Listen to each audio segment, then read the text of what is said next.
A car is accelerating on a horizontal road with acceleration 20 meters per second square. A box that is placed inside a car of mass m equals 10 kg is put in contact with the vertical wall as shown. The friction coefficient between the box and the wall is 0.6.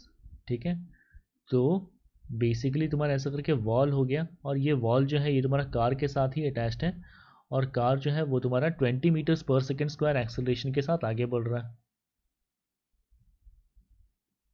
ठीक है, तो यहाँ पे ये हो गया तुम्हारा box.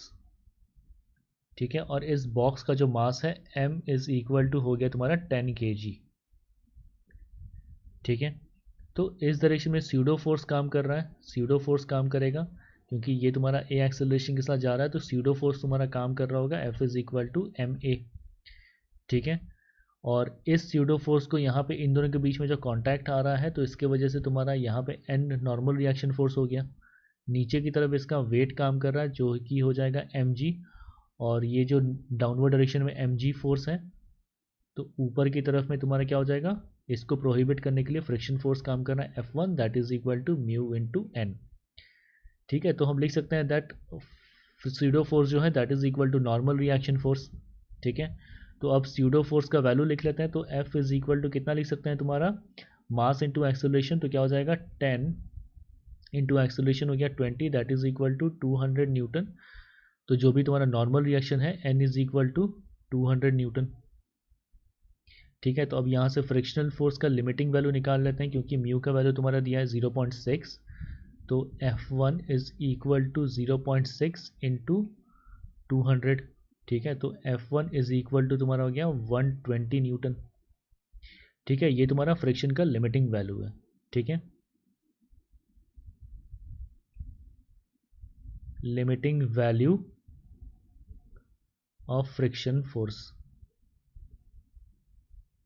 ठीक है, अब देखो नीचे की तरफ में जो mg वेट काम कर रहा है that is equal to mass कितना है 10 इंटू, ठीक है, डाउनवर्ड डायरेक्शन में,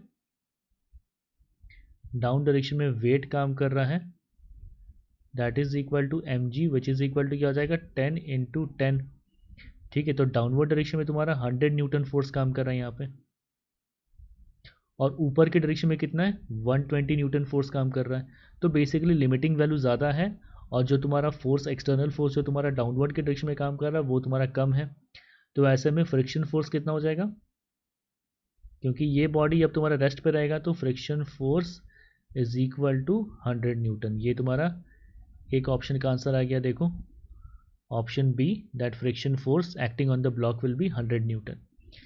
अभी तुम्हारे क्या करते हैं, रिजल्टेंट कॉन्टैक्ट फोर्स निकालते हैं. ठीक है, तो रिजल्टेंट कॉन्टैक्ट फोर्स क्या हो जाएगा, देखो ऐसे करके ये तुम्हारा ब्लॉक था. ठीक है, ब्लॉक पे देखो तुम्हारा इस डायरेक्शन में नॉर्मल रिएक्शन फोर्स काम कर रहा है दैट इज इक्वल टू कितना, नॉर्मल रिएक्शन फोर्स था तुम्हारा इस डायरेक्शन में 200 न्यूटन, और इस पे ऊपर की तरफ में तुम्हारा क्या है, फ्रिक्शन फोर्स काम कर रहा है. फ्रिक्शन फोर्स कितना हो गया 100 न्यूटन. तो इन दोनों का रिजल्टेंट क्या हो जाएगा, r इस डायरेक्शन में कुछ होगा, तो r को लिख सकते हैं अंडर रूट नॉर्मल रिएक्शन का स्क्वायर प्लस फ्रिक्शन का स्क्वायर. ठीक है, तो यहाँ पे अगर वैल्यूज डाल दें क्या हो जाएगा तुम्हारा 200 का स्क्वायर प्लस 100 का स्क्वायर है ना, तो r is equal to under root 200 का स्क्वायर प्लस 100 का स्क्वायर.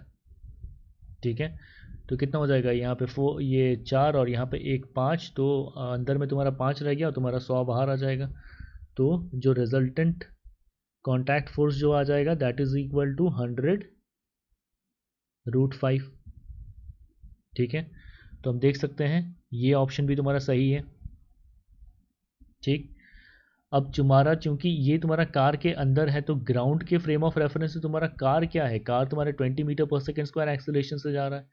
ठीक है, तो ग्राउंड के रिस्पेक्ट से अगर इस ब्लॉक को भी देखोगे तो वो कितना 20 मीटर पर सेकेंड स्क्वायर एक्सेलरेशन से ही जाएगा, क्योंकि हम स्टेशनरी फ्रेम ऑफ रेफरेंस से देख रहे हैं. तो ऑप्शन ए भी सही है.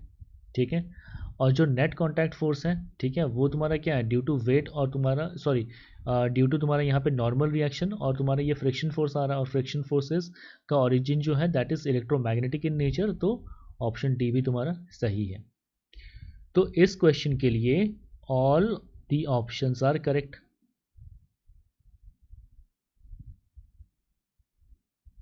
All the options are correct.